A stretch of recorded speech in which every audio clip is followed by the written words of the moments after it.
What is engineering? Let's take a moment to think about your morning. The alarm on your phone goes off at 7:03. You drag yourself to the shower and blast yourself with perfectly warm water in an attempt to wake up. You smear your toothbrush with too much toothpaste and scrub yourself into a foamy mess of minty freshness. You're running late, so you skate downtown, weaving through the commuters, dart across the road, barely making the lights, and jump on the train just before the doors beep shut. There's a couple of stops to go, so you pull out your phone and play a few games of Angry Birds. Alarms, trains, traffic lights, video games, toothpaste, all these things were made possible by engineers. But what prompts an engineer to improve our world? Well, they solve problems. Problems are an engineer's inspiration, and maths and science are the creative tools they use to solve them. Problems like making your alarm go off at the right time, or making sure your toothpaste has just the right balance of chemicals to give you that perfect smile, or even making a game so addictive it's almost impossible to put down, if that really is a problem. Now let's head over to the airport and jump on an aeroplane. Aeroplanes. They're so easy to take for granted. But don't forget, you can fly! Before aeroplanes, flying was quite a bit more challenging. Every bit of your plane has been touched by engineers. A mechanical engineer designed the engine. A mechatronics engineer devised the controls. The fuel? Extracted by mining engineers and refined by chemical engineers. The navigation systems? Electrical and software engineers created those. Yep, a whole team of engineers.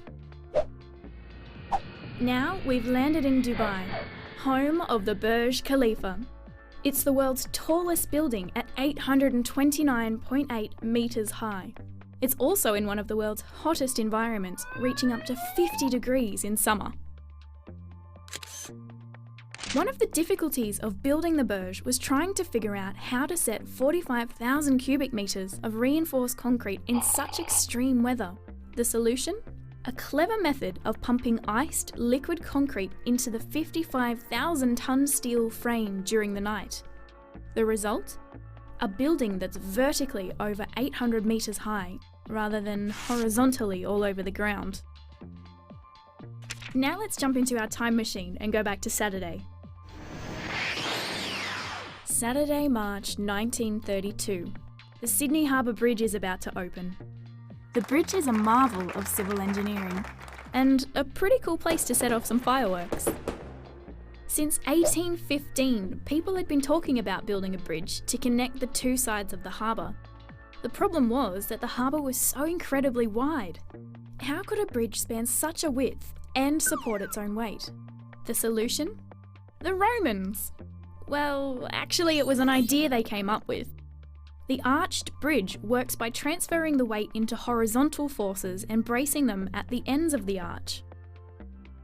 But what about the future? What problems will engineers solve next?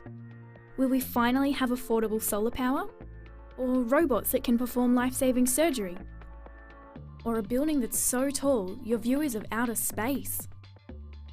Or how about finally engineering a working hoverboard? Seriously, we've waited long enough. So what is engineering?